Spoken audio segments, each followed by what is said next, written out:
Di hari ulang tahun pernikahan kami, suamiku membawa pelakornya ke atas panggung dan berteriak, 5 tahun sudah cukup. Aku bosan denganmu. Dasar wanita jelek. Malam ini juga cepat pergi dari rumahku. Bentak suami mempermalukanku di depan keluarga besarnya. Dia pikir aku akan menangis.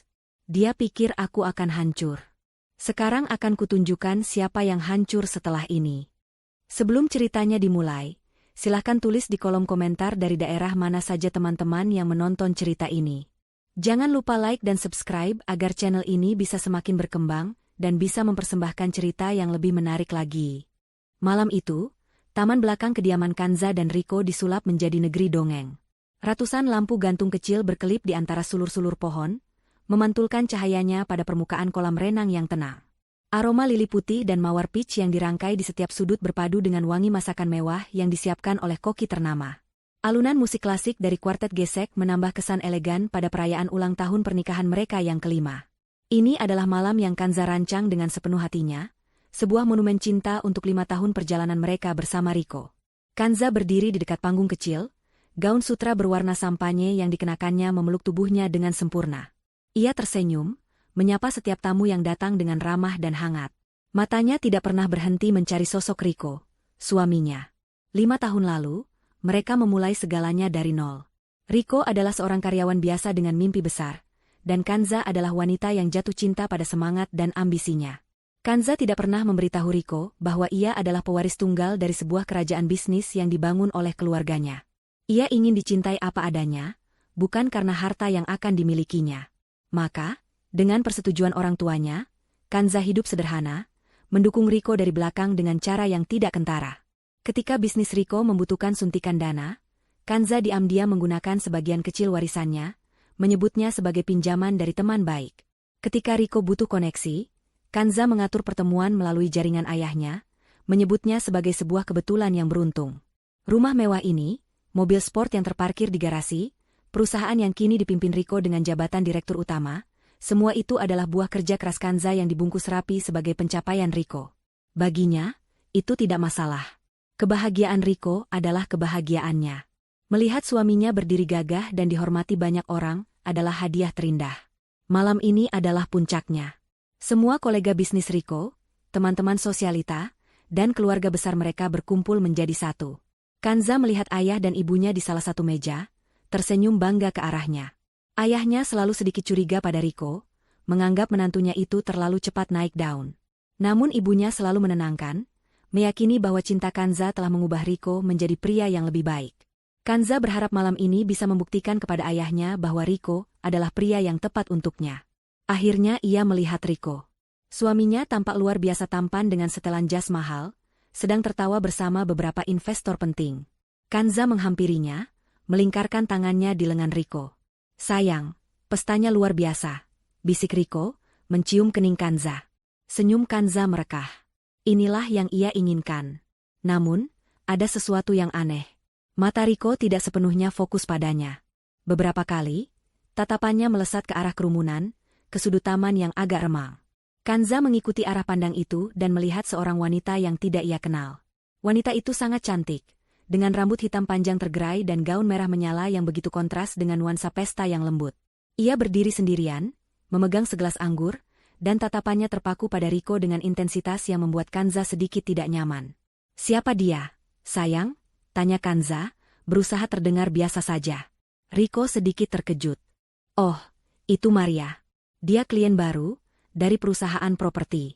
Aku mengundangnya untuk memperluas jaringan," jawab Riko cepat, terlalu cepat. Riko kemudian menarik Kanza menjauh, mengalihkan perhatiannya pada tamu lain. Kanza mencoba melupakan wanita itu, meyakinkan dirinya bahwa itu hanyalah kecemburuan sesaat yang konyol. 1 jam berlalu. Pesta semakin meriah. Kanza sudah menyiapkan sebuah kejutan.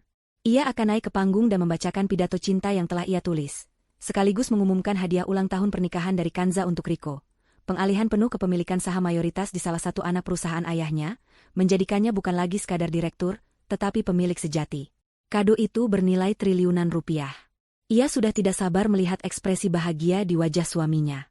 Saat pembawa acara mempersilakan pasangan yang berbahagia untuk naik ke panggung, Kanza merapikan gaunnya, jantungnya berdebar kencang karena antisipasi. Ia memegang secari kertas berisi pidatonya di tangan. Riko tersenyum padanya, senyum yang kini terasa aneh di mata Kanza. "Kamu duluan saja, aku akan menyusul," bisik Riko. Kanza mengangguk, meski sedikit bingung. Kanza baru saja menaiki anak tangga pertama ketika Riko tiba-tiba berjalan cepat melewatinya, langsung menuju mikrofon. "Tunggu sebentar, sayang," kata Riko, suaranya menggema ke seluruh taman. Musik berhenti. Semua mata tertuju pada Riko. Ada pengumuman yang lebih penting malam ini. Kanza berhenti, tangannya masih memegang pegangan tangga. Ia melihat Riko tidak menatapnya. Riko menatap lurus ke arah sudut taman yang remang itu. Dengan langkah mantap, Riko turun dari panggung dan berjalan melintasi kerumunan yang terbelah, memberikan jalan untuknya. Semua tamu berbisik bingung. Ayah dan ibu Kanza berdiri dengan ekspresi cemas. Riko terus berjalan hingga ia tiba di depan wanita bergaun merah itu. Di depan semua orang, Riko mengulurkan tangannya. Maria, wanita itu, tersenyum penuh kemenangan dan menyambut tangan Riko. Riko menarik Maria, membawanya kembali ke panggung, dan memintanya berdiri tepat di sisinya, di bawah sorotan lampu utama. Kanza masih terpaku di anak tangga, pidato cintanya terasa dingin di genggamannya. Dunia di sekelilingnya terasa melambat. Senyum bahagia para tamu telah berubah menjadi ekspresi syok dan kebingungan. Di tengah keheningan yang mencekam itu, Riko menatap lurus ke arah Kanza. Tatapan yang belum pernah Kanza lihat sebelumnya. Tatapan dingin, penuh kebencian, dan tanpa sedikit pun cinta yang tersisa. Malam yang sempurna itu baru saja retak berkeping-keping. Keheningan yang menyelimuti taman terasa berat dan memekakan telinga. Satu-satunya suara adalah detak jantung Kanza sendiri yang bergemuruh di dadanya, terasa seperti pukulan genderang perang. Riko berdiri di atas panggung, tangannya melingkar posesif di pinggang Maria. Wanita bergaun merah itu mengangkat dagunya dengan angkuh, matanya menyapu kerumunan dengan tatapan superior, sebelum akhirnya berhenti dan menatap Kanza dengan senyum mengejek. Kanza masih berdiri membeku di anak tangga.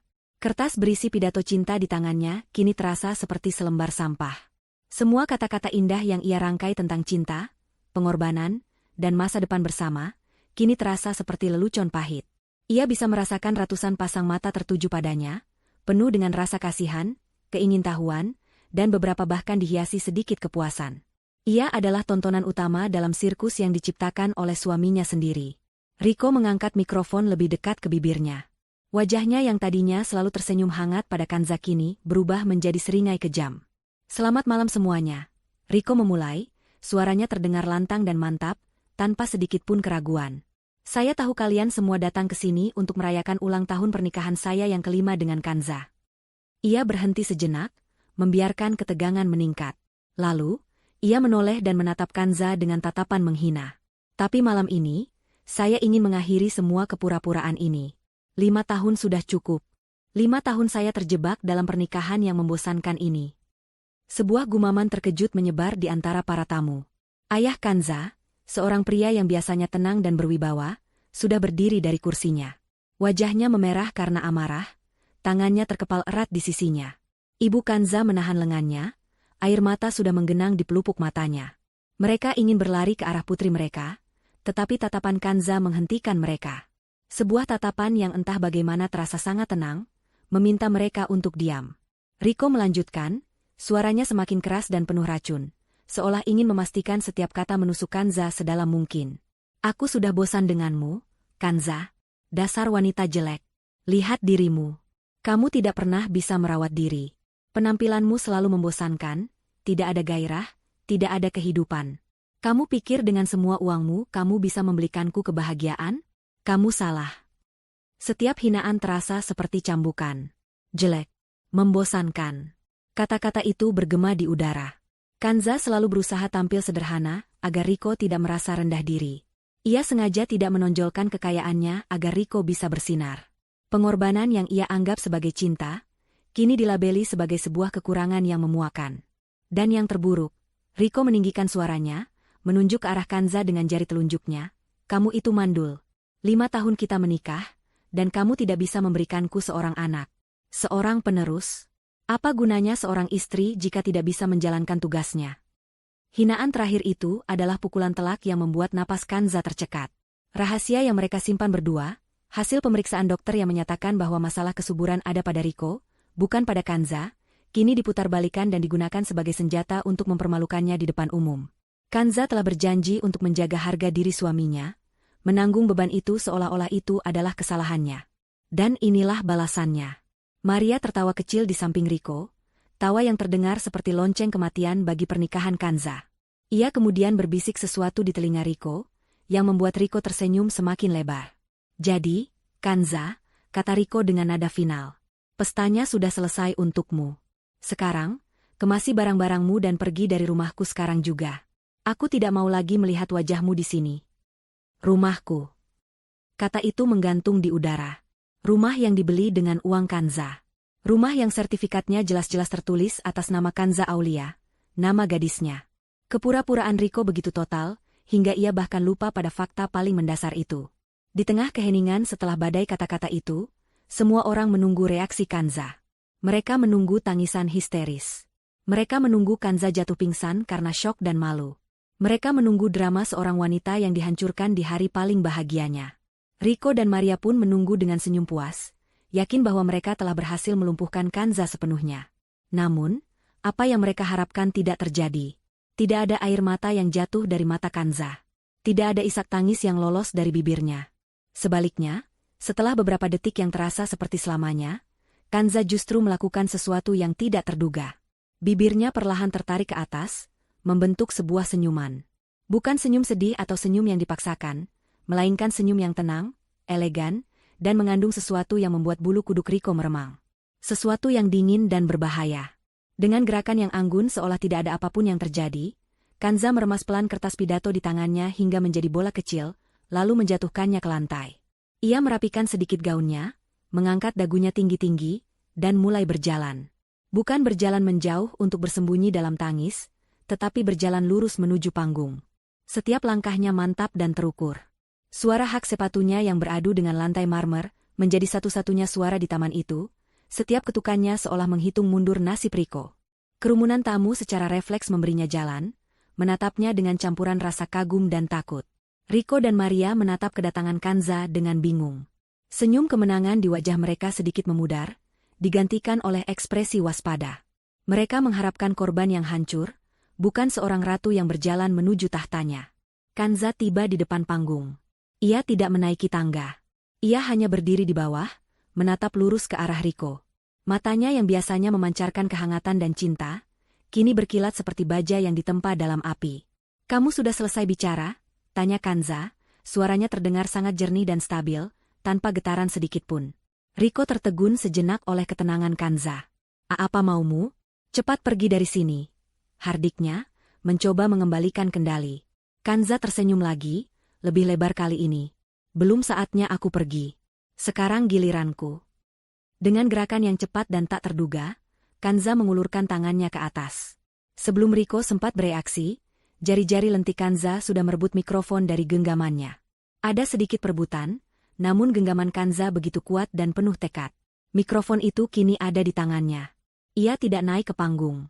Ia tetap berdiri di bawah, di level yang sama dengan para tamu, seolah ingin mengatakan bahwa ia adalah salah satu dari mereka, bukan bagian dari drama murahan di atas panggung itu. Ia menyalakan mikrofon, dan keheningan di taman itu kini siap untuk dipecahkan oleh suaranya. Riko dan Maria di atas panggung, menatapnya dengan syok dan firasat buruk yang mulai merayap di hati mereka. Mereka baru saja membangunkan seekor singa betina yang selama ini tertidur. Mikrofon itu terasa dingin dan kokoh di tangan Kanza. Beratnya seolah menjadi jangkar yang menahannya tetap tegak di tengah badai. Ia menarik napas dalam-dalam, bukan karena gugup, melainkan untuk mengumpulkan semua kekuatan yang selama setahun terakhir ia simpan rapat-rapat. Di hadapannya, ratusan pasang mata menatapnya dengan berbagai macam ekspresi. Kasihan, penasaran, kaget, dan cemas. Di atas panggung, Riko dan Maria menatapnya seolah ia adalah hantu yang bangkit dari kubur. Mereka telah melepaskan seekor monster, dan kini mereka tidak tahu bagaimana cara menghentikannya. Kanza membawa mikrofon itu ke bibirnya. Suara pertamanya yang keluar begitu jernih, tenang, dan sama sekali tidak bergetar. "Terima kasih, Riko," ucapnya, suaranya menggema lembut di seluruh taman yang tadinya riuh. "Terima kasih untuk pengumumanmu yang sangat teatrikal. Aku harus akui, kamu punya bakat dalam drama." Sebuah tawa kecil dan gugup terdengar dari beberapa tamu. Mereka tidak tahu harus bereaksi seperti apa. Riko mengerutkan keningnya, bingung. Ini bukan reaksi yang ia harapkan. Ia ingin melihat Kanza menangis, memohon, hancur. Bukan sarkasme yang dingin dan terkendali. Kanza kemudian mengalihkan pandangannya dari Riko dan menyapu seluruh tamu dengan tatapan hangat, seolah ia adalah tuan rumah yang baik. Bapak, Ibu, teman-teman sekalian, lanjutnya. Saya mohon maaf yang sebesar-besarnya atas drama yang tidak menyenangkan ini. Seharusnya ini menjadi malam yang indah untuk kita semua. Tapi jangan khawatir, Kanza tersenyum tipis, anggap saja ini adalah hiburan pembuka. Hiburan untuk pesta kemerdekaan saya. Pesta kemerdekaan? Bisikan-bisikan mulai terdengar. Konsep itu begitu aneh, begitu berani, hingga tak seorang pun bisa memahaminya. Kanza kembali menatap lurus ke arah Riko. Senyum di wajahnya lenyap, digantikan oleh ekspresi datar yang menusuk. Riko, kamu benar dalam satu hal. 5 tahun memang sudah cukup. Riko terlihat sedikit lega, mengira Kanza akhirnya menyerah. Maria tersenyum sinis. Sangat cukup, Kanza menegaskan. 5 tahun sudah lebih dari cukup bagiku untuk membiayai hidup seorang parasit sepertimu. Kata, parasit, itu mendarat seperti sebuah bom. Wajah Riko yang tadinya mulai santai, kini berubah pucat pasi. Rahangnya mengatup keras. Apa maksudmu? Desisnya, suaranya cukup keras untuk ditangkap mikrofon. Maksudku? Kanza tertawa kecil, tawa tanpa humor. Mari kita jabarkan. 5 tahun lalu, kamu hanyalah seorang staf junior dengan gaji pas-pasan. Lalu tiba-tiba, kamu punya modal untuk memulai bisnismu sendiri. Kamu bilang itu dari tabunganmu. Kebetulan yang luar biasa, bukan? Kanza mulai berjalan pelan, mondar-mandir di depan panggung, seperti seorang jaksa yang sedang memaparkan kasusnya. Lalu, perusahaanmu butuh koneksi besar untuk mendapatkan proyek pemerintah. Dan entah bagaimana, kamu bisa bertemu dengan orang yang tepat di sebuah acara golf. Kamu bilang itu keberuntunganmu. Kebetulan yang lebih luar biasa lagi. Setiap kata Kanza diucapkan dengan pelan dan jelas, memastikan semua orang mendengarnya. Lalu, kamu butuh rumah yang lebih besar untuk menaikkan statusmu. Dan kita menemukan rumah ini dengan harga yang sangat miring. Kamu bilang kamu pintar bernegosiasi. Kebetulan yang paling luar biasa dari semuanya. Ia berhenti berjalan dan menatap Riko lagi. Semua kebetulan itu, semua keberuntungan itu, punya satu nama, Riko. Namanya adalah aku, uangku, koneksi keluargaku. Semua yang kamu sebut sebagai hasil kerja kerasmu, sebenarnya adalah sedekah dariku. Riko gemetar karena marah dan malu. Kamu bohong. Itu semua fitnah, teriaknya. Kanza mengabaikannya. Tatapannya kini beralih pada Maria, yang wajahnya sudah tidak lagi dihiasi senyum kemenangan. Wanita itu mulai terlihat cemas. Matanya bergerak gelisah antara Kanza dan Riko. Dan untukmu, Nona? Kanza memandang Maria dari ujung rambut hingga ujung kaki dengan tatapan merendahkan. Siapapun namamu, selamat. Kamu baru saja memenangkan seorang pria. Ia berhenti sejenak, membiarkan Maria merasakan sedikit harapan. Seorang pria yang sebentar lagi akan menjadi gelandangan. Wajah Maria langsung memucat. Harapannya akan kehidupan mewah bersama Riko mulai retak. Jangan dengarkan dia, sayang. Dia hanya cemburu, seru Riko, mencoba meyakinkan Maria, dan mungkin juga dirinya sendiri. Cemburu? Kanza mengangkat alisnya. Oh, Riko. Perasaan itu sudah lama mati. Yang ada sekarang hanyalah rasa jijik. Ia kembali fokus pada Riko. Titik puncaknya telah tiba. Tadi kamu dengan sangat percaya diri mengusirku dari rumahmu. Itu adalah bagian yang paling lucu dari semua drama ini. Kanza mengambil sebuah langkah mendekat ke panggung. Riko sayang, sepertinya ingatanmu sedikit bermasalah. Mungkin karena terlalu sibuk mengurus selingkuhanmu. Coba kamu ingat-ingat lagi. 5 tahun lalu, sebelum kita menikah, pengacaraku memberimu setumpuk dokumen untuk ditandatangani. Kamu begitu bersemangat ingin menikahiku. Menikah dengan gadis yatim piatu sederhana, yang kebetulan punya sedikit warisan. Sehingga kamu menandatangani semuanya tanpa membacanya dengan teliti, bukan?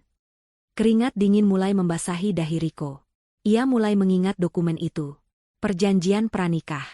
Ia menganggapnya hanya formalitas. Di dalam dokumen itu, suara Kanza terdengar seperti vonis hakim, tertulis dengan sangat jelas. Semua aset yang kumiliki sebelum menikah, dan semua aset yang dibeli selama pernikahan menggunakan dana pribadiku, akan tetap menjadi milikku sepenuhnya.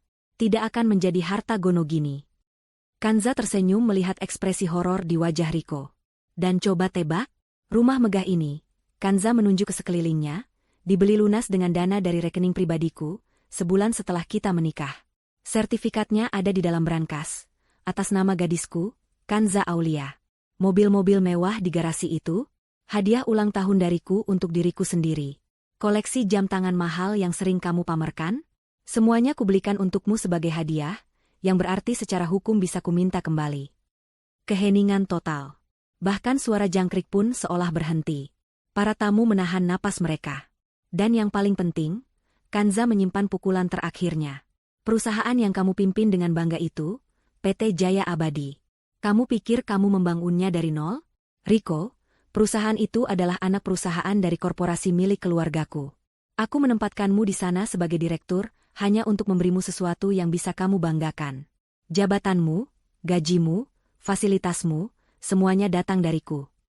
Kanza mengangkat mikrofon lebih tinggi, matanya berkilat penuh kemenangan. Jadi, izinkan aku mengoreksi ucapanmu tadi. Ini bukan rumahmu. Ini rumahku. Dan kamu tidak bisa mengusirku. Sebaliknya, suaranya menjadi sedingin es, aku yang mengusirmu. Dan satu hal lagi. Sebagai pemilik saham mayoritas yang sesungguhnya, anggap saja ini pemberitahuan resmi. Riko, kamu dipecat. Dunia Riko hancur berkeping-keping saat itu juga. Maria mundur selangkah darinya, menatapnya dengan pandangan jijik seolah Riko adalah penyakit menular. Semua harga diri, status, dan kekayaan yang Riko kira miliknya, lenyap dalam sekejap mata, dihancurkan oleh kata-kata tenang dari wanita yang baru saja ia hina habis-habisan. Gelombang kejut dari pengumuman Kanza menyebar tanpa suara, namun dampaknya terasa seperti ledakan dahsyat. Waktu seolah berhenti. Riko berdiri membeku di atas panggung, mulutnya sedikit terbuka, matanya kosong menatap Kanza. Warna telah terkuras dari wajahnya, menyisakan topeng pucat pasi penuh ketidakpercayaan dan kengerian mutlak. Di sampingnya, Maria terlihat seperti baru saja disambar petir. Senyum angkuh dan tatapan menangnya telah menguap, digantikan oleh kepanikan murni saat ia menyadari bahwa kapal emas yang ia tumpangi ternyata hanyalah rakit bocor yang akan segera tenggelam. Para tamu yang tadinya hanya berbisik, kini mulai berbicara dengan lebih terbuka. Suara mereka bercampur aduk antara keterkejutan, kekaguman pada Kanza, dan cemoohan yang ditujukan pada pasangan di atas panggung. Mereka yang tadinya memandang Kanza dengan kasihan, kini menatapnya dengan rasa hormat yang baru. Mereka tidak melihat seorang istri yang tersakiti, melainkan seorang ratu yang baru saja merebut kembali tahtanya dengan cara yang paling spektakuler. Di tengah keheningan yang pecah itu, ayah Kanza akhirnya bergerak. Wajahnya yang tadi merah, karena amarah kini berubah menjadi ekspresi bangga yang luar biasa. Ia mengerti sekarang. Putri yang selalu ia anggap terlalu lembut dan naif, ternyata memiliki tulang punggung dari baja. Ia bertukar pandang dengan Kanza. Sebuah anggukan kecil dari Kanza sudah cukup menjadi perintah. Ayah Kanza mengeluarkan ponselnya dan memberi isyarat singkat kepada beberapa pria berbadan tegap dengan setelan hitam dan AirPH, yang sejak awal pesta menyamar sebagai tamu. Mereka adalah tim keamanan pribadi keluarga, selalu ada di setiap acara besar, dan kini tugas mereka menjadi jelas. Dengan gerakan cepat dan efisien, 4 orang pria itu berjalan menuju panggung dari arah yang berbeda, mengepung Riko dan Maria. Apa-apaan ini? Jangan sentuh aku, teriak Riko, akhirnya tersadar dari kelumpuhannya. Ia mencoba menunjukkan sisa-sisa otoritasnya. Ini pestaku, aku tuan rumahnya, kalian semua keluar. Namun, kata-katanya tidak lagi memiliki bobot. Salah satu petugas keamanan dengan wajah tanpa ekspresi berkata dingin, Tuan Riko, Nyonya Kanza meminta Anda dan rekan Anda untuk meninggalkan properti ini sekarang juga. Aku tidak akan pergi. Ini rumahku. Riko meracau, suaranya terdengar panik dan putus asa. Tapi perlawanannya sia-sia. 2 petugas memegang lengannya dengan cekatan. Riko meronta, namun cengkeraman mereka terlalu kuat. Maria menjerit ketika 2 petugas lainnya menghampirinya. Lepaskan aku. Aku tidak ada hubungannya dengan ini. Pekiknya, mencoba melepaskan diri. Di depan ratusan pasang mata, pasangan yang beberapa menit lalu berdiri angkuh di atas panggung, kini diseret turun seperti penjahat. Setelan mahal Riko menjadi kusut, rambutnya yang tertata rapi menjadi berantakan. Gaun merah Maria yang glamor kini terlihat menyedihkan saat ia tersandung-sandung di atas rumput. Penghinaan itu total dan tanpa ampun.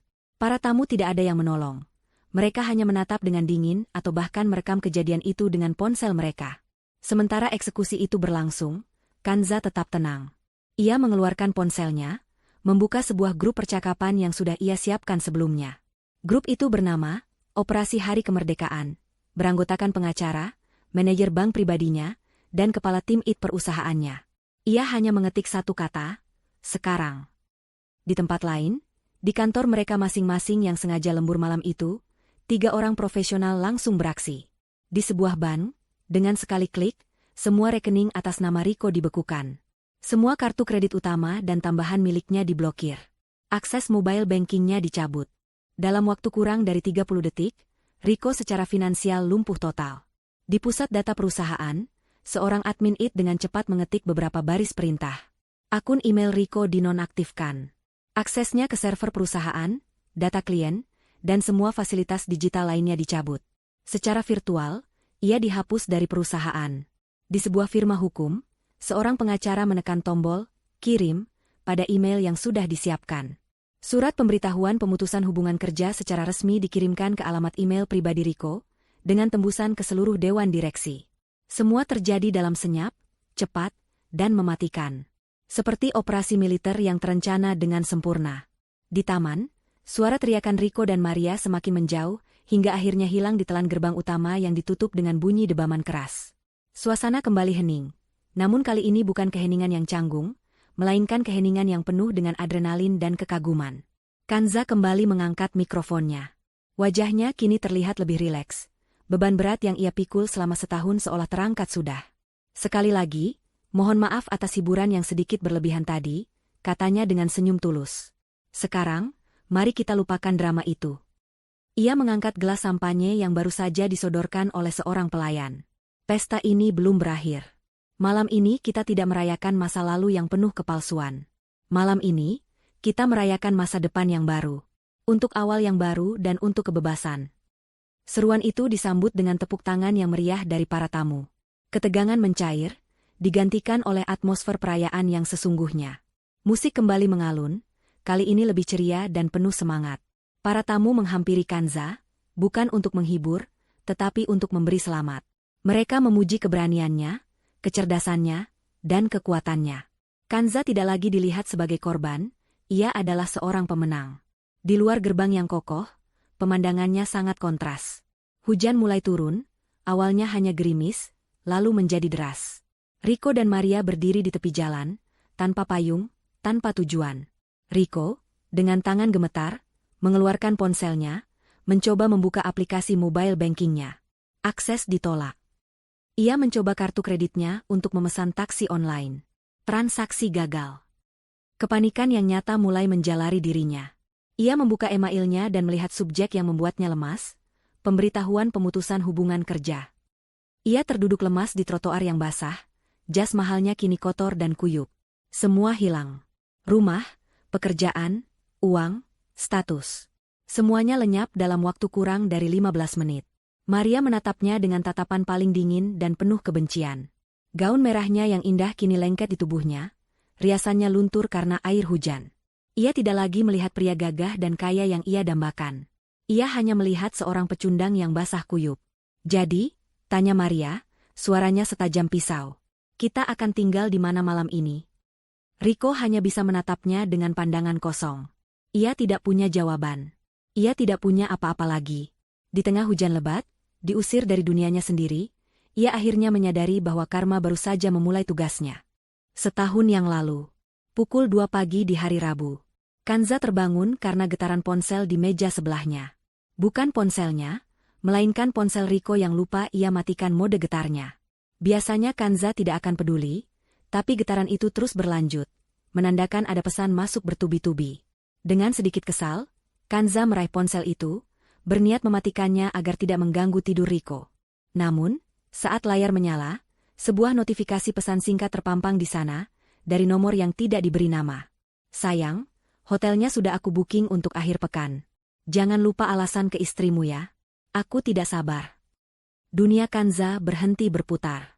Udara di dalam paru-parunya seolah membeku menjadi es. Sayang.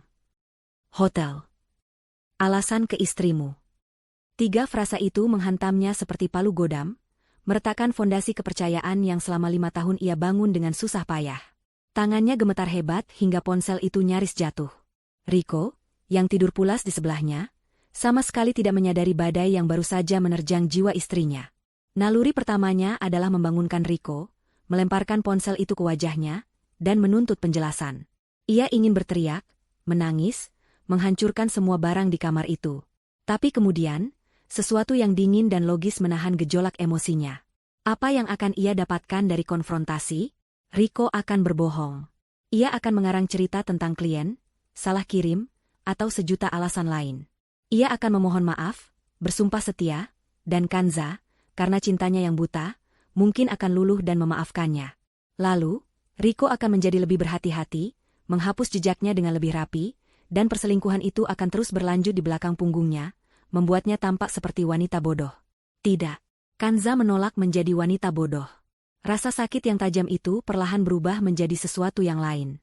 Sesuatu yang lebih keras, lebih dingin. Sebuah resolusi. Jika Riko ingin bermain api, maka Kanza akan memastikan Riko terbakar habis hingga menjadi abu. Tapi tidak sekarang. Ia akan menunggu. Ia akan merencanakan. Keesokan paginya, Kanza bersikap seolah tidak ada yang terjadi. Ia membuatkan Riko sarapan, menyiapkannya dasi, dan memberinya ciuman perpisahan di depan pintu. Tapi di balik senyumnya, matanya merekam setiap detail dengan ketajaman baru. Cara Riko menghindari tatapannya, cara ia terlalu sering memeriksa ponselnya, kebohongan-kebohongan kecil yang dulu ia abaikan, kini terlihat begitu jelas. Topeng kesempurnaan Riko telah retak, dan Kanza bisa melihat kebusukan di baliknya. Langkah pertamanya adalah menghubungi detektif swasta yang direkomendasikan oleh kepala keamanan ayahnya. Seorang pria parubaya yang pendiam dan sangat profesional. Kanza memberinya satu informasi, nomor telepon tanpa nama itu. "Saya ingin tahu segalanya," kata Kanza, suaranya mantap. "Siapa dia, di mana mereka bertemu, seberapa sering, dan yang paling penting, aliran dananya." Laporan pertama datang seminggu kemudian. Nama wanita itu adalah Maria Anastasia, seorang model majalah pria yang sedang merintis karir sebagai agen properti mewah. Foto-foto yang diserahkan sang detektif begitu menyakitkan. Riko dan Maria makan malam di restoran mahal, berbelanja di butik-butik mewah, bahkan berlibur singkat ke sebuah pulau pribadi. Hati Kanza hancur berkeping-keping, tetapi ia tidak membiarkan air matanya jatuh. Ia mengubah rasa sakit itu menjadi bahan bakar. Laporan yang paling penting adalah laporan keuangannya. Sang detektif berhasil melacak semua transaksi. Makan malam, tas Hermes, jam tangan Rolex untuk Maria, sewa apartemen mewah. Semuanya dibayar menggunakan kartu kredit perusahaan atas nama Riko. Riko telah menyelewengkan dana perusahaan milik keluarga Kanza, untuk membiayai gaya hidup selingkuhannya. Ini bukan lagi sekadar pengkhianatan cinta, ini adalah kejahatan. Inilah amunisi yang Kanza butuhkan. Kanza mulai bergerak dalam senyap. Ia menemui pengacara kepercayaan keluarganya, seorang wanita cerdas dan tegas bernama Ibu Lena. Bersama-sama, mereka menyusun strategi perang yang sempurna. Langkah pertama, mengamankan aset. Kanza mulai memindahkan semua dana dari rekening bersama ke rekening pribadinya dengan alasan akan melakukan investasi properti besar yang butuh dana cepat. Riko, yang silau dengan prospek keuntungan, sama sekali tidak curiga dan dengan senang hati menandatangani semua dokumen yang diperlukan. Kanza juga diam-diam membatalkan semua surat kuasa yang pernah ia berikan kepada Riko, memutus akses legal Riko terhadap kekayaannya. Langkah kedua, mengumpulkan bukti legal. Kanza, dalam kapasitasnya sebagai pewaris utama, meminta diadakannya audit internal di perusahaan dengan dalih persiapan untuk ekspansi bisnis. Tim audit yang ia tunjuk secara khusus diminta untuk memeriksa pengeluaran di departemen yang dipimpin Riko. Hasilnya seperti yang diduga, ditemukan penyalahgunaan dana dalam jumlah fantastis untuk kepentingan pribadi. Semua bukti tercatat rapi, siap untuk digunakan kapan saja. Selama setahun penuh, Kanza hidup dalam dua dunia. Di depan Riko, ia adalah istri yang penuh kasih dan sedikit naif, yang bangga pada kesuksesan suaminya. Ia tersenyum saat Riko berbohong akan rapat hingga larut malam. Ia menyiapkan koper saat Riko berkata akan melakukan perjalanan bisnis, padahal ia tahu Riko akan berlibur dengan Maria. Setiap kebohongan yang Riko ucapkan, setiap senyum palsu yang ia berikan, Kanza telan bulat-bulat, menyimpannya sebagai bara api yang terus membesar di dalam dadanya. Itu adalah tahun terpanjang dan terberat dalam hidupnya. Ia harus menahan rasa mual setiap kali Riko menyentuhnya, menahan amarah setiap kali Riko memujinya sebagai istri terbaik. Kesabarannya bukanlah kelemahan, Itu adalah penempaan pedang. Hingga akhirnya, momen itu tiba. Undangan perayaan ulang tahun pernikahan kelima. Rico sendiri yang mengusulkannya, ingin membuat pesta besar untuk menunjukkan kesuksesan mereka. Kanza langsung setuju. Inilah panggung yang ia butuhkan. Sebuah panggung besar, dengan penonton yang banyak, di mana ia bisa menjatuhkan Rico dari puncak tertinggi ke jurang terendah.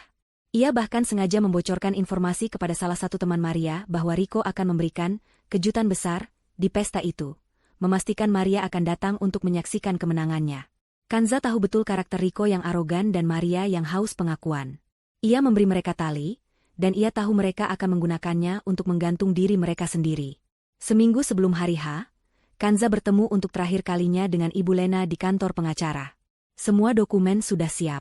Laporan audit, bukti transfer, foto-foto perselingkuhan, surat pemecatan, hingga perintah pembekuan aset. Apakah kamu yakin, Kanza? Ini akan menjadi sangat brutal, kata Ibu Lena, menatap klien mudanya dengan tatapan prihatin sekaligus kagum. Kanza menatap keluar jendela, ke arah gedung-gedung pencakar langit yang menjulang. Wajahnya tenang, matanya dingin. Dia tidak hanya mengkhianatiku, Bu Lena. Dia menghina kecerdasanku, menginjak-injak pengorbananku, dan mencuri apa yang menjadi hak keluargaku. Brutal adalah balasan yang setimpal. Ia kemudian berbalik menatap pengacaranya, sorot matanya tajam. Pastikan semuanya siap pada hari Sabtu. Saya ingin dia tidak punya apa-apa, bahkan sehelai benang pun yang dibeli dengan uang saya. Malam pertama setelah pengusiran itu adalah neraka. Hujan deras menjadi saksi bisu awal dari kejatuhan Rico dan Maria. Setelah gagal total mengakses uang dan taksi online, mereka terpaksa berjalan kaki di bawah guyuran hujan, mencari tempat berteduh. Setelan jas mahal Rico dan gaun merah Maria kini basah kuyup dan kotor, menempel di tubuh mereka seperti kulit kedua yang menyedihkan. Kemewahan yang beberapa jam lalu menjadi identitas mereka kini luntur, meninggalkan dua sosok manusia yang putus asa dan basah. Dengan sisa uang tunai yang kebetulan ada di dompet Rico, jumlah yang sangat sedikit, mereka berhasil mendapatkan sebuah kamar di motel kumuh di pinggiran kota. Bau apak dan lembab langsung menyambut mereka begitu pintu dibuka. Spraynya kusam dengan noda-noda misterius, cat di dindingnya mengelupas, dan lampu neon di langit-langit berkedip-kedip seolah sekarat. Ini adalah dunia yang sangat berbeda dari penthouse mewah dan hotel bintang 5 yang biasa mereka nikmati. Maria menjerit histeris saat melihat seekor kecoa merayap di dekat kamar mandi. Aku tidak mau tinggal di sini. Ini menjijikan, pekiknya, suaranya parau karena campuran amarah dan tangis. Lalu kita mau kemana lagi? Balas Rico dengan bentakan kasar. Stres dan penghinaan telah mengikis habis pesonanya, menyisakan seorang pria yang frustrasi dan pemarah. Ini semua salahmu. Kalau saja kamu tidak mendesakku untuk mengumumkannya di depan semua orang. Salahku? Kamu yang bilang kamu sudah mengurus semuanya. Kamu yang bilang wanita bodoh itu tidak akan berdaya. Ternyata kamulah yang bodoh, Rico. Kamu bahkan tidak tahu kalau semua hartamu itu milik istrimu. Caci Maria, menunjuk-nunjuk wajah Rico. Pertengkaran hebat pun pecah. Mereka saling menyalahkan, saling menghina, melontarkan semua kata-kata keji yang bisa mereka pikirkan. Cinta dan gairah yang pernah mereka rasakan kini menguap, digantikan oleh kebencian dan penyesalan. Mereka terjebak di dalam ruangan sempit itu, bersama dengan kegagalan mereka yang telanjang. Keesokan paginya, kehancuran mereka menjadi tontonan publik. Salah satu tamu, seorang influencer sosialita yang terkenal, ternyata merekam seluruh drama pengusiran itu dengan kualitas gambar yang sangat jernih. Video berdurasi 5 menit itu diunggah dengan judul, Karma Instan untuk Suami Selingkuh di Pesta Ulang Tahun Pernikahannya. Dalam hitungan jam, video itu viral. Wajah Rico yang menghina Kanza, wajah Maria yang angkuh, lalu wajah panik mereka saat diseret oleh keamanan, semuanya terpampang jelas untuk dilihat jutaan orang. Media sosial meledak. Tagar Ratu Kanza dan karma untuk Rico menjadi trending topik. Wajah mereka ada di mana-mana, di akun-akun gosip, di portal berita online, bahkan menjadi bahan meme yang ditertawakan oleh seluruh negeri. Mereka tidak bisa lagi bersembunyi. Dalam keputusasaan, Rico mencoba menghubungi teman-teman dan kolega bisnisnya, orang-orang yang dulu selalu tertawa bersamanya dan memujinya. Hasilnya adalah dinding penolakan.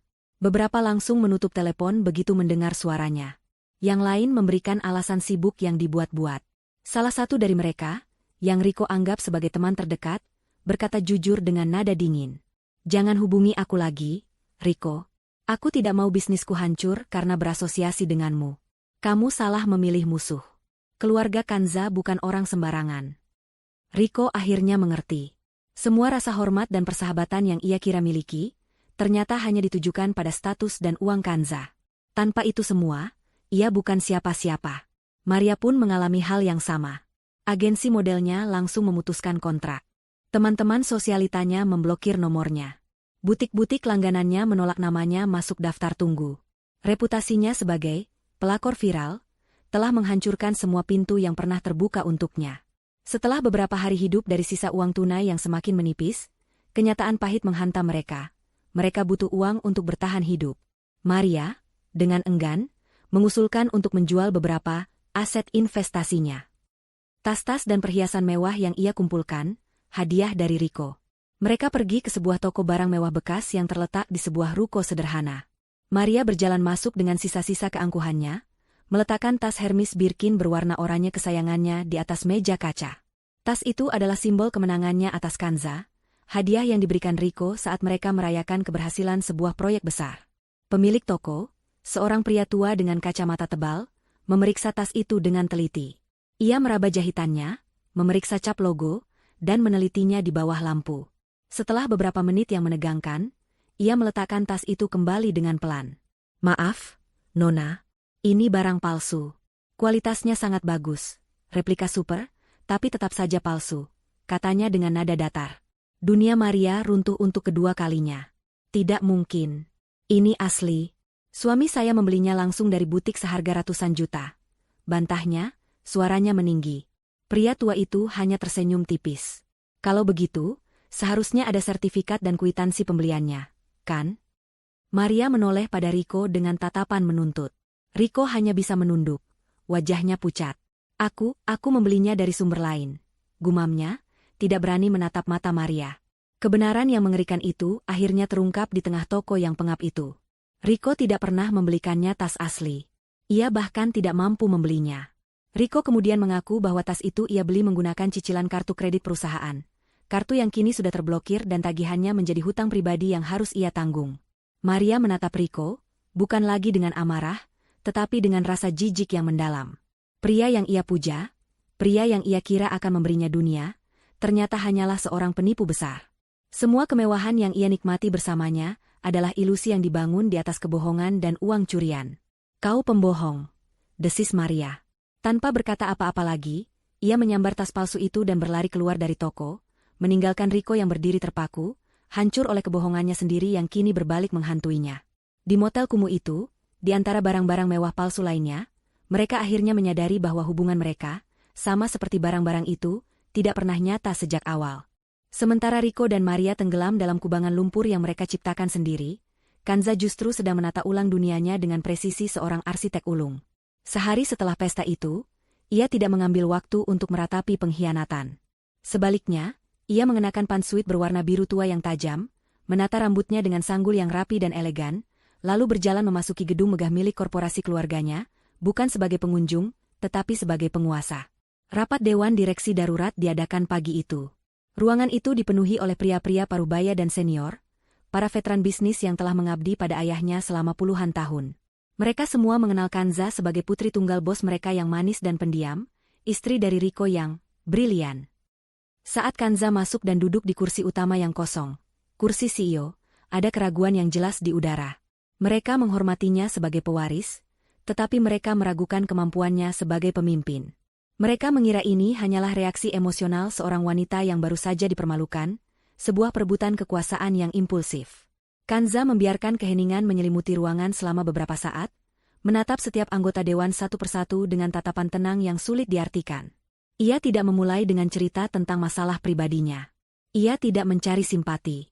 "Selamat pagi," sapanya, suaranya yang jernih memecah keheningan. "Seperti yang Anda semua tahu, posisi CEO di anak perusahaan kita, PT Jaya Abadi, kini kosong. Saya di sini untuk memberitahu Anda semua bahwa saya akan mengambil alih posisi tersebut secara efektif mulai hari ini." Seorang direktur senior, Pak Budi, memberanikan diri angkat bicara. "Nona Kanza, dengan segala hormat, kami turut prihatin dengan apa yang terjadi. Tapi memimpin perusahaan sebesar ini butuh pengalaman. Mungkin lebih bijaksana jika kita menunjuk seorang CEO interim dari kalangan profesional, selagi Anda menenangkan diri." Kanza tersenyum tipis. Inilah yang ia harapkan. Terima kasih atas perhatian Anda, Pak Budi. Tapi saya rasa, saya sudah cukup tenang selama 5 tahun terakhir, membiarkan orang yang tidak kompeten menjalankan perusahaan ini berdasarkan ide-ide saya. Pernyataan itu membuat semua orang terkejut. Kanza menekan sebuah tombol, dan layar besar di belakangnya menyala. Yang muncul bukanlah grafik keuangan yang biasa, melainkan cetak biru, proposal bisnis, dan strategi pemasaran yang ia buat selama bertahun-tahun. Proposal yang ia berikan pada Riko saat mereka makan malam, yang kemudian Riko presentasikan di rapat seolah itu adalah idenya sendiri. Proyek Nusantara Megah, yang menaikkan laba kita 200% 2 tahun lalu. Kanza menunjuk sebuah dokumen di layar. Itu adalah proposal yang saya tulis saat Riko mengeluh perusahaan stagnan. Strategi akuisisi PT Cipta Mandiri, itu hasil analisis saya selama 3 bulan, yang saya berikan padanya dalam bentuk rangkuman 2 halaman agar mudah dipahami. Kanza terus memaparkan satu persatu pencapaian besar PT Jaya Abadi, dan di balik setiap pencapaian itu, ia menunjukkan jejak karyanya yang tak terbantahkan. Email-email yang ia kirim ke Riko, catatan-catatan di buku hariannya, bahkan sketsa awal di serbet kertas. Ia bukan hanya seorang istri yang mendukung, ia adalah otak jenius di balik layar. Para direktur yang tadinya skeptis kini, menatapnya dengan mulut sedikit ternganga. Mereka tidak sedang berhadapan dengan putri manja, mereka sedang berhadapan dengan arsitek kesuksesan perusahaan yang selama ini tersembunyi. Selama ini, saya memilih untuk berada di belakang layar demi menjaga harga diri suami saya. Sekarang, saya tidak lagi punya alasan untuk itu. Kanza menutup presentasinya. Jadi, jika ada yang masih meragukan kompetensi saya, silakan ajukan pengunduran diri Anda sekarang juga. Bagi yang bersedia bekerja bersama saya, mari kita bawa perusahaan ini ke level yang bahkan tidak pernah kita bayangkan sebelumnya. Tidak ada satupun yang berani membantah. Aura kekuatan dan kecerdasan yang dipancarkan Kanza begitu kuat, hingga melenyapkan semua keraguan. Dalam 3 bulan kepemimpinannya, Kanza mengubah wajah perusahaan. Ia memotong birokrasi yang tidak efisien, mempromosikan talenta-talenta muda yang inovatif, dan membuat keputusan-keputusan berani yang pada awalnya membuat para direktur tua gelisah. Ia bekerja 18 jam sehari, energinya seolah tak terbatas. Penampilannya pun berubah. Gaun-gaun sederhananya digantikan oleh pakaian kerja yang tajam dan berkelas. Auranya tidak lagi lembut, melainkan memancarkan kekuatan dan wibawa. Ia menjadi sosok yang disegani, dikagumi, dan sedikit ditakuti. Puncaknya adalah ketika Kanza berhasil memenangkan tender proyek infrastruktur energi terbarukan berskala nasional. Proyek itu diperebutkan oleh banyak konglomerat besar. Riko pernah mencoba mendapatkannya dan gagal total. Namun Kanza, dengan proposal yang brilian, lobi yang cerdas, dan presentasi yang memukau, berhasil meyakinkan pemerintah dan investor asing. Kontrak senilai multitriliun rupiah itu ditandatangani. Berita itu menjadi headline di semua media bisnis. Nama Kanza Aulia meroket, menjadi ikon baru wanita sukses di negeri itu, simbol kekuatan dan kebangkitan. Sore itu, setelah berita besar diumumkan, Kanza berdiri sendirian di ruang kerjanya yang luas di lantai teratas.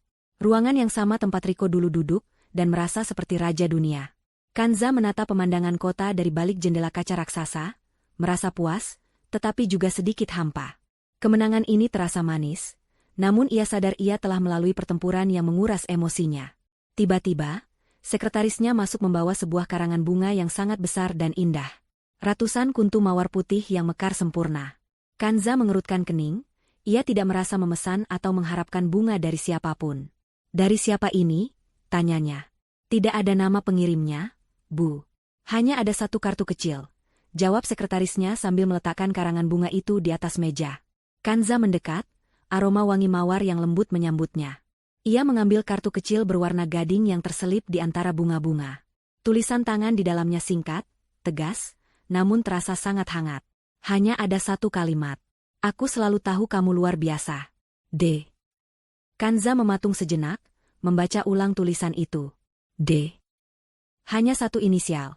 Namun entah kenapa hatinya yang selama ini membeku, tiba-tiba merasakan sedikit kehangatan. Di tengah kesuksesan dan kekuasaannya, sebuah misteri kecil yang manis baru saja mengetuk pintunya. 6 bulan setelah malam terkutuk itu, dunia Riko telah menyusut menjadi sebuah kamar kos berukuran 3 kali 4 meter di gang sempit yang becek. Ket dindingnya lembab dan berjamur. Satu-satunya perabotan adalah kasur tipis di lantai dan sebuah lemari plastik kecil. Aroma pengap dari campuran asap rokok dan selokan di luar menjadi parfum kesehariannya. Kemewahan masa lalunya kini terasa seperti mimpi demam yang pernah ia alami. Maria telah meninggalkannya 3 bulan lalu. Tanpa drama, tanpa pertengkaran hebat terakhir. Suatu pagi, Rico bangun dan Maria sudah pergi, membawa serta sisa-sisa barang mewah, palsu mereka.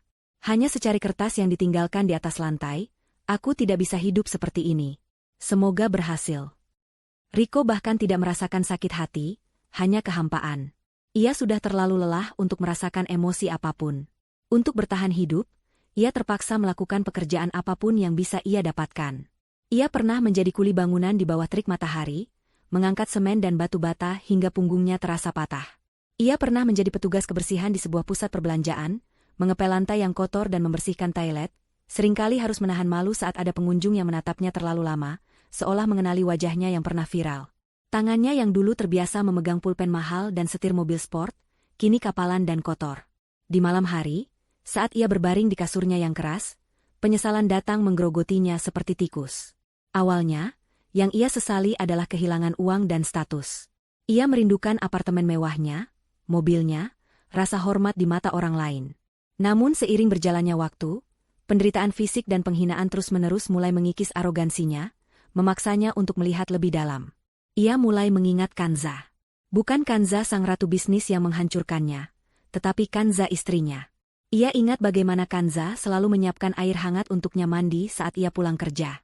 Ia ingat bagaimana Kanza akan memijat bahunya yang lelah sambil mendengarkan semua keluh kesahnya tentang pekerjaan. Ia ingat bagaimana Kanza tersenyum tulus saat ia memberinya hadiah kecil, senyum yang tidak pernah ia lihat di wajah Maria. Ia menyadari bahwa ia tidak hanya kehilangan sumber kekayaan, ia telah membuang satu-satunya orang di dunia yang tulus mencintainya. Kesadaran itu datang terlambat, dan terasa jauh lebih menyakitkan daripada kemiskinan itu sendiri. Suatu siang, saat sedang beristirahat dari pekerjaannya sebagai petugas kebersihan, ia melihat sebuah majalah bisnis tergeletak di meja lobi gedung perkantoran. Di sampul majalah itu, terpampang wajah Kanza. Fotonya begitu memesona, tatapannya tajam dan penuh percaya diri, dengan senyum tipis yang memancarkan kekuatan. Judulnya tertulis besar, Kanza Aulia, wanita di balik kebangkitan raksasa bisnis nasional. Rico menatap foto itu untuk waktu yang lama. Ada rasa sakit, iri hati, tetapi juga setitik kekaguman yang aneh. Wanita yang ia sebut jelek dan membosankan, itu kini dipuja oleh seluruh negeri. Di saat itulah, sebuah ide gila dan putus asa muncul di benaknya. Ia harus bertemu Kanza. Ia harus meminta maaf. Bukan untuk mendapatkan kembali hartanya, ia tahu itu mustahil. Ia hanya ingin, ia sendiri tidak tahu apa yang ia inginkan. Mungkin pengampunan. Mungkin hanya untuk meringankan beban rasa bersalah yang menghancurkannya setiap malam. Dengan sisa uang yang ia punya, ia membeli kemeja bekas yang paling layak dari pasar loak dan membersihkan dirinya sebaik mungkin. Ia kemudian naik bus kota menuju jantung distrik bisnis, menuju gedung pencakar langit tempat Kanza sekarang bertahta. Berdiri di depan lobi yang megah dan berkilauan itu, Rico merasa seperti semut. Lobi yang dulu ia masuki dengan langkah angkuh, kini terasa begitu mengintimidasi. Ia melihat para eksekutif muda berlalu lalang dengan setelan mahal, tertawa dan berbicara tentang saham dan investasi. Dunia itu terasa begitu asing sekarang. Ia menarik napas, mengumpulkan sisa-sisa keberaniannya, dan mulai berjalan menuju meja resepsionis. Namun, sebelum ia berhasil mencapai tujuannya, suara bel lift yang familiar berbunyi. Ding! Pintu lift VIP yang terletak di sisi lobi terbuka. Dan dari dalamnya, keluarlah Kanza. Waktu seolah berhenti bagi Rico. Kanza terlihat 1000 kali lebih memukau daripada di foto majalah. Ia mengenakan gaun kerja berwarna krem yang elegan, dan ia sedang tertawa. Tawa yang lepas dan bahagia, tawa yang sudah lama tidak Rico dengar. Dan ia tidak sendirian. Di sampingnya, berjalan seorang pria tinggi, tampan, dan berwibawa dengan setelan yang bahkan lebih mahal dari yang pernah Rico miliki. Pria itu menatap Kanza dengan tatapan penuh pemujaan, dan Kanza membalas tatapan itu dengan binar di matanya. Mereka terlihat begitu serasi, begitu sempurna. Rico membeku di tempatnya. Ia tidak perlu bertanya siapa pria itu. Ia tahu itu pastilah D. Pasangan itu berjalan melewatinya, hanya berjarak beberapa meter, namun mereka seolah berada di dimensi yang berbeda. Mereka sama sekali tidak melihat Rico. Bagi mereka, Rico hanyalah bagian dari dekorasi lobi, seorang pria lusuh tak terlihat yang berdiri di sudut. Melihat Kanza yang begitu bahagia, begitu bersinar, dan begitu jauh dari jangkauannya, Riko merasakan dunianya runtuh untuk kedua kalinya. Pukulan ini jauh lebih telak daripada kehilangan harta. Ini adalah pukulan bagi jiwanya. Harapan kecil untuk mendapatkan pengampunan kini terasa konyol dan mustahil. Ia menyadari bahwa Kanza tidak hanya telah melanjutkan hidup. Kanza telah membangun sebuah dunia baru yang indah di atas puing-puing yang Riko tinggalkan, sebuah dunia di mana tidak ada lagi tempat untuknya, bahkan sebagai penyesalan sekalipun. Dengan langkah gontai, Riko berbalik dan berjalan keluar dari lobi, kembali ke kegelapan dunianya, dengan kesadaran penuh bahwa ia telah kehilangan segalanya selamanya. Setelah melarikan diri dari Riko dan motel kumuh itu, Maria mendapati dirinya terdampar di lautan keputusasaan. Reputasinya sebagai pelakor viral telah menjadi cap permanen yang tidak bisa dihapus. Namanya masuk dalam daftar hitam di dunia modeling, properti, dan sosialita. Setiap pintu yang ia ketuk tertutup rapat di depan wajahnya. Teman-teman yang dulu memujanya kini bahkan tidak mau membalas pesannya. Ia terpaksa menjual sisa-sisa barangnya, yang ternyata asli, hanya untuk menyewa sebuah kamar indekos kecil dan bertahan hidup dari hari ke hari. Kehidupan yang keras dan tanpa kemewahan perlahan mengikis kewarasannya. Kebenciannya pada Riko yang telah menipunya sama besarnya dengan kebenciannya pada Kanza yang telah menghancurkan mimpinya. Dalam benaknya yang semakin kalut, Maria mulai menyalahkan Kanza atas semua nasib buruknya. Jika saja Kanza adalah wanita lemah yang pasrah, semua ini tidak akan terjadi. Logika bengkok ini memberinya satu tujuan terakhir yang nekat. Jika ia akan tenggelam, ia akan berusaha menarik Kanza bersamanya. Dengan sisa uang yang ia miliki, ia membeli beberapa kartu SIM sekali pakai. Ia mulai meneror Kanza. Awalnya hanya pesan-pesan singkat berisi makian. Lalu, ancaman mulai datang. Maria mengancam akan menyewa wartawan dan menyebarkan fitnah keji tentang Kanza. Ia mengarang cerita tentang Kanza yang memiliki perjanjian gaib untuk kekayaannya, tentang perusahaan Kanza yang melakukan praktik ilegal, dan berbagai kebohongan lain yang semakin liar. Puncaknya, ia meminta uang tutup mulut dalam jumlah yang fantastis, memberinya ultimatum 24 jam sebelum ia membongkar semuanya. Kanza menerima pesan-pesan itu di ponselnya. Ia membacanya satu persatu dengan ekspresi tenang, lalu tanpa membalas, ia meneruskan semua bukti teror dan percobaan pemerasan itu ke satu orang, Ibu Lena, pengacaranya. Tim hukum Kanza, yang sudah mengantisipasi kemungkinan ini, langsung bergerak seperti predator yang dilepaskan dari kandangnya. Mereka tidak perlu membantah fitnah Maria, karena mereka punya sesuatu yang jauh lebih kuat, fakta. Tim investigasi mereka mulai menggali masa lalu Maria Anastasia, dan apa yang mereka temukan jauh lebih busuk dari yang diperkirakan.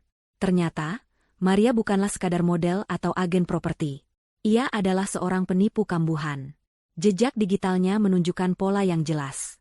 Ia akan mendekati pria-pria mapan yang kesepian, memacari mereka, lalu dengan berbagai tipu muslihat, ia akan menguras rekening mereka atau menjebak mereka dalam investasi bodong yang dikelolanya. Ada beberapa laporan polisi yang dibuat oleh korban-korbannya di masa lalu, namun kasusnya selalu menguap karena kurangnya bukti kuat atau karena para korban terlalu malu untuk melanjutkan proses hukum. Riko hanyalah korban terbarunya, sekaligus korban yang paling ambisius. Ibu Lena tidak menghubungi Maria untuk bernegosiasi. Ia langsung membawa semua bukti baru yang mereka kumpulkan, termasuk bukti percobaan pemerasan terhadap Kanza, ke markas kepolisian. Bukti-bukti itu, ditambah dengan kesaksian dari para korban lama yang berhasil diyakinkan kembali oleh tim hukum Kanza, sudah lebih dari cukup. Keesokan siangnya, Maria sedang duduk di kamar indekosnya yang pengap, menatap ponselnya dengan cemas, menunggu balasan dari Kanza. Ia membayangkan Kanza akan panik dan mentransfer uangnya. Tiba-tiba, pintu kamarnya digedor dengan keras. Buka. Polisi. Jantung Maria serasa berhenti berdetak. Ia membuka pintu dengan tangan gemetar dan mendapati dua orang petugas berseragam menatapnya dengan tajam, didampingi oleh ibu kosnya yang ketakutan. Anda ditahan atas tuduhan penipuan dan percobaan pemerasan, kata salah satu petugas, sambil memborgol tangannya di depan para tetangga yang berkerumun ingin tahu. Momen penangkapan itu, ironisnya, juga direkam oleh salah satu tetangga, dan tak lama kemudian ikut menjadi viral. Karma sekali lagi menagihnya di depan umum. Sementara itu, nasib Riko tidak kalah menyedihkan. Hutang kartu kredit perusahaan yang ia gunakan untuk membiayai Maria kini menjadi hutang pribadinya. Jumlahnya sangat besar. Karena ia tidak memiliki pekerjaan tetap dan alamat yang jelas, perusahaan kartu kredit itu menyewa jasa penagih hutang profesional. Suatu malam, saat Riko baru saja pulang ke kamar kosnya setelah seharian bekerja sebagai kuli, 3 orang pria berbadan besar sudah menunggunya di depan pintu. Mereka tidak banyak bicara. Mereka hanya menunjukkan rincian hutangnya, lalu mulai mengambil satu-satunya barang berharga yang tersisa di kamar itu, ponsel bututnya. Ini baru cicilan pertama, kata pemimpin mereka dengan suara serak. Bulan depan, pastikan ada uangnya. Kalau tidak, kami akan menagihnya dari tubuhmu. Sejak saat itu, hidup Riko dipenuhi teror. Ia bekerja bukan lagi untuk hidup, tetapi untuk membayar hutang yang seolah tak ada habisnya. Setiap derap langkah di malam hari membuatnya ketakutan. Setiap panggilan dari nomor tak dikenal membuatnya gemetar. Ia benar-benar sendirian, terlilit hutang, dan hidup dalam ketakutan abadi. Penjara fisiknya mungkin hanyalah kamar kos yang sempit, tapi penjara mentalnya jauh lebih luas dan mengerikan. Beberapa minggu kemudian, di dalam sel tahanan yang dingin dan berbau pesing, Maria duduk meringkuk di atas ranjang semen. Ia berbagi sel dengan beberapa narapidana kasus lain yang menatapnya dengan curiga. Di sudut sel, sebuah televisi kecil yang sudah usang menyiarkan program berita malam. Tiba-tiba, wajah Kanza muncul di layar. Bukan sebagai korban gosip, tetapi sebagai narasumber utama dalam segmen bisnis. Kanza, dengan penampilan yang begitu berkelas dan percaya diri, sedang diwawancarai tentang kesuksesan ekspansi perusahaannya ke pasar internasional. Di bawah namanya, tertulis keterangan, Kanza Aulia, CEO paling berpengaruh tahun ini. Maria menatap layar televisi itu dengan mata terbelalak. Wajah Kanza yang tenang dan bersinar, kesuksesannya yang diakui dunia, semua itu adalah pemandangan paling menyiksa yang pernah ia lihat. Di saat ia terpuruk di titik terendah dalam hidupnya, musuhnya justru sedang terbang di puncak tertinggi. Tidak ada lagi yang bisa ia lakukan. Tidak ada lagi yang bisa ia salahkan. Di dalam sel yang dingin itu, dikelilingi oleh kegagalannya, Maria hanya bisa menundukkan kepala dan menjerit frustrasi dalam diam. Sebuah jeritan tanpa suara yang menandai kekalahan totalnya. 1 tahun berlalu sejak malam pesta yang mengubah segalanya. Taman belakang kediaman Kanza sekali lagi dihiasi dengan lampu-lampu indah dan bunga-bunga segar. Namun kali ini, suasananya terasa sangat berbeda. Tidak ada ketegangan, tidak ada kepura-puraan. Yang ada hanyalah kehangatan, ketulusan, dan tawa bahagia yang menggema di udara. Kanza berdiri di panggung kecil yang sama, namun kali ini ia tidak sendirian.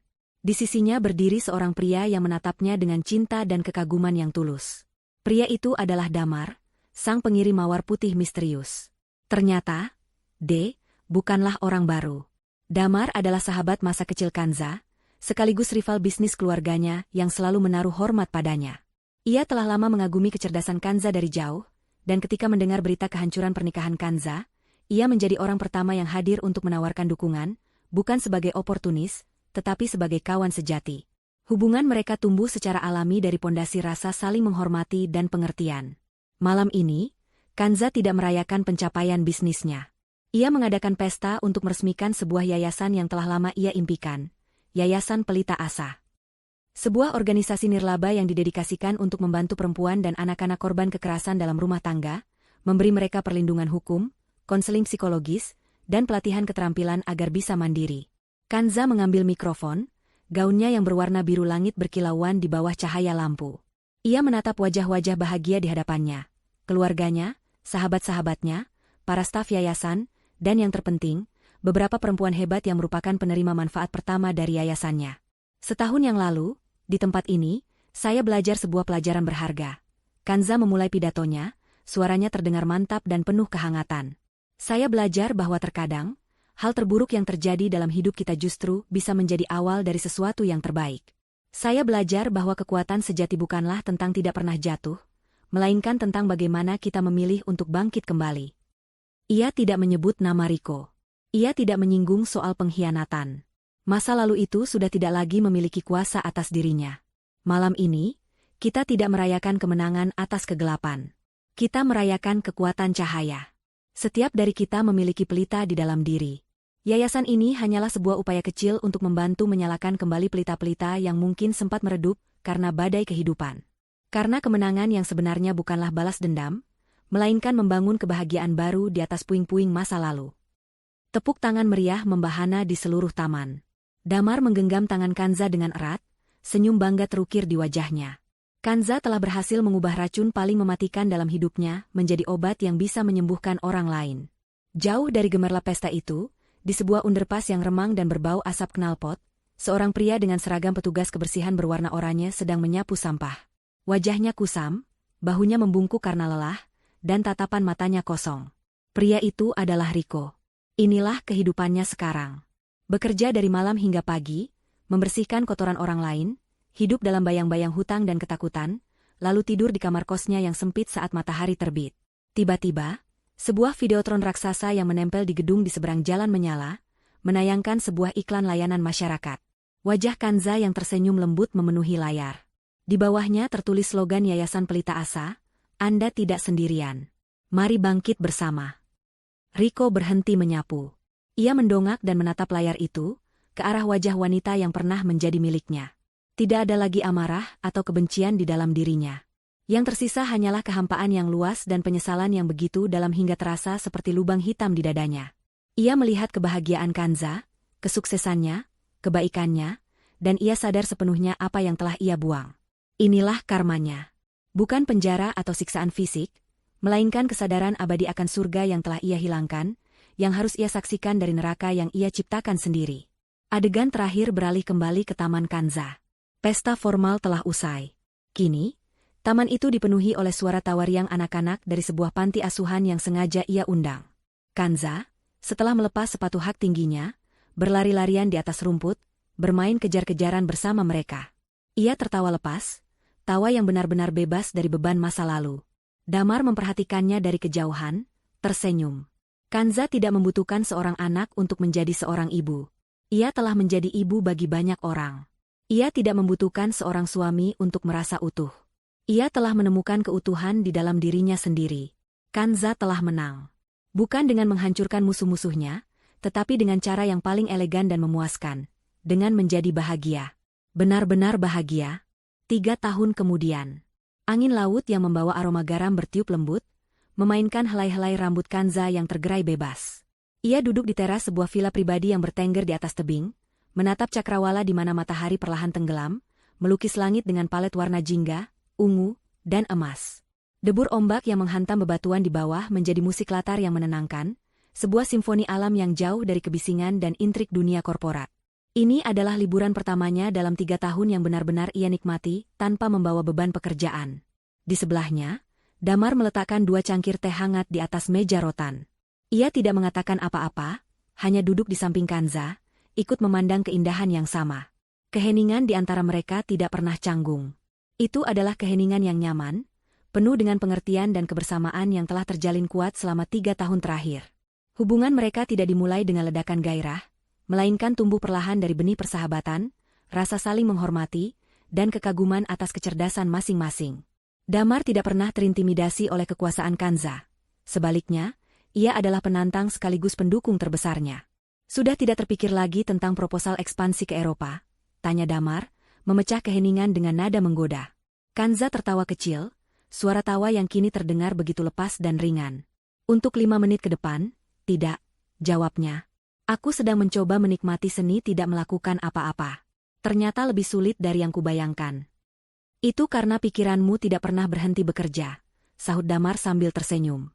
Tapi kamu pantas mendapatkannya, Kanza. Kamu telah bekerja lebih keras dari siapapun yang aku kenal. Kanza menyandarkan kepalanya di bahu Damar, merasakan kehangatan yang menjalar. Ia memejamkan mata, membiarkan pikirannya berkelana.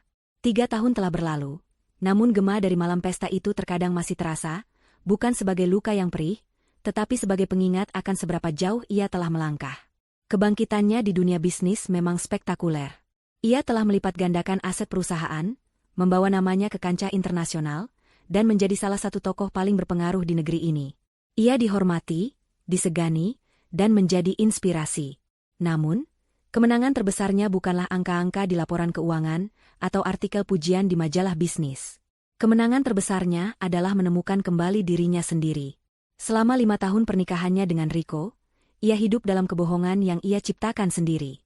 Ia mengecilkan dirinya, meredupkan sinarnya, menyembunyikan kecerdasannya, semua agar ego suaminya tidak terluka. Ia pikir itu adalah cinta, sebuah bentuk pengorbanan. Kini ia tahu, itu adalah penghancuran diri yang perlahan. Luka yang ditinggalkan Riko bukan hanya pengkhianatan, tetapi kesadaran pahit bahwa ia telah membiarkan orang lain mendefinisikan nilainya. Proses penyembuhannya tidak instan. Ada malam-malam sepi di mana ia merasa hampa, ada saat-saat di mana ia meragukan setiap keputusannya. Namun, Dengan dukungan tulus dari keluarganya dan kehadiran Damar yang tenang, ia belajar untuk membangun kembali fondasi jiwanya. Ia tidak lagi melihat kekayaannya sebagai beban yang harus disembunyikan, melainkan sebagai alat dan tanggung jawab yang bisa ia gunakan untuk menciptakan sesuatu yang berarti. Ia belajar untuk menerima setiap bagian dari dirinya, kecerdasannya, ambisinya, kekuatannya, tanpa rasa bersalah. Ia tidak pernah lagi mencari kabar tentang Rico atau Maria. Baginya, mereka adalah bab yang sudah ditutup rapat dan bukunya dibuang ke laut. Namun, takdir terkadang memiliki selera humor yang ganjil. Beberapa bulan lalu, dalam perjalanan pulang dari kunjungan pabrik di luar kota, mobil yang ditumpanginya bersama Damar berhenti di sebuah rest area di jalan tol untuk mengisi bahan bakar. Saat Kanza hendak masuk ke dalam minimarket, matanya secara tidak sengaja menangkap sosok seorang petugas kebersihan yang sedang mengepel lantai yang basah karena tumpahan minuman. Pria itu kurus, kulitnya gelap terbakar matahari, dan bahunya membungkuk seolah menanggung beban yang tak terlihat. Rambutnya menipis dan ada gurat-gurat kelelahan yang dalam di wajahnya. Namun, dari sudut wajah dan postur tubuhnya, Kanza mengenalinya. Itu adalah Rico. Tidak ada keterkejutan yang meledak-ledak. Tidak ada amarah atau rasa puas. Yang ada hanyalah keheningan sesaat di dalam benaknya. Ia melihat Rico, mantan suaminya, pria yang pernah ia cintai sepenuh hati, pria yang telah menghancurkannya, kini berlutut di lantai, membersihkan kotoran orang lain dengan tatapan mata yang kosong. Rico tidak melihatnya. Pandangannya terpaku pada lantai kotor di hadapannya, dunianya telah menyusut menjadi sebatas kain pel dan ember. Damar, yang menyadari perubahan ekspresi Kanza, mengikuti arah pandangnya. "Kanza?" tanyanya lembut. Kanza menarik napas pelan, lalu berbalik menatap Damar. "Aku tidak apa-apa," katanya, dan ia bersungguh-sungguh. "Ayo kita beli kopi." Di dalam mobil, sambil melanjutkan perjalanan, Damar menggenggam tangannya. "Kamu yakin tidak apa-apa?" Kanza menatap lurus ke jalan tol yang terbentang di depan. "Dulu, aku mungkin akan merasa puas melihatnya seperti itu. Aku mungkin akan menyebutnya karma, akunya dengan jujur. Tapi sekarang, aku tidak merasakan apa-apa. Dia hanya orang asing. Seseorang yang ceritanya sudah tidak lagi berhubungan dengan ceritaku." Itulah momen di mana Kanza tahu ia telah benar-benar sembuh dan menang. Kemenangannya bukanlah saat melihat Rico menderita. Penderitaan Rico adalah urusannya sendiri dengan alam semesta. Kemenangan Kanza adalah saat ia bisa melihat masa lalunya yang paling kelam, dan tidak merasakan apa-apa selain kedamaian. Sementara itu, di dalam sebuah sel penjara wanita, Maria menjalani hari-harinya dalam rutinitas yang monoton dan keras. Kecantikannya telah memudar, digantikan oleh kekusaman dan tatapan mata yang sinis. Ia dihukum 8 tahun penjara atas rangkaian kasus penipuan yang berhasil dibongkar oleh tim hukum Kanza. Di dalam penjara, ia bukan lagi Maria yang glamor. Ia hanyalah nomor narapidana, kehilangan identitas dan kebebasannya. Karma baginya bukanlah kehilangan harta, tetapi kehilangan aset terbesarnya, kemampuan untuk memanipulasi dunia dengan pesonanya.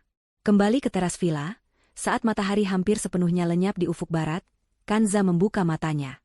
Ia menatap Damar, pria yang mencintainya bukan karena ingin bersembunyi di balik bayangannya, tetapi karena ingin terbang bersamanya, setinggi yang mereka bisa capai. "Terima kasih," bisik Kanza. "Untuk apa?" tanya Damar. "Untuk membantuku mengingat bagaimana rasanya menjadi diriku sendiri." Damar tersenyum, lalu mengecup kening Kanza dengan lembut. Mereka tidak perlu kata-kata lagi. Di ujung senja itu, di atas tebing yang menghadap lautan luas, Kanza Aulia telah menemukan kemenangan yang paling hakiki. Bukan kemenangan yang dirayakan dengan pesta atau tepuk tangan meriah, melainkan kemenangan yang tenang dan abadi. Kedamaian. Sebuah kedamaian yang ia perjuangkan dengan air mata dan kekuatan, yang kini menjadi hadiah terindah dalam hidupnya. Ceritanya tidak berakhir dengan balas dendam, melainkan dengan sebuah awal yang baru, di mana ia menjadi satu-satunya penulis dari takdirnya sendiri.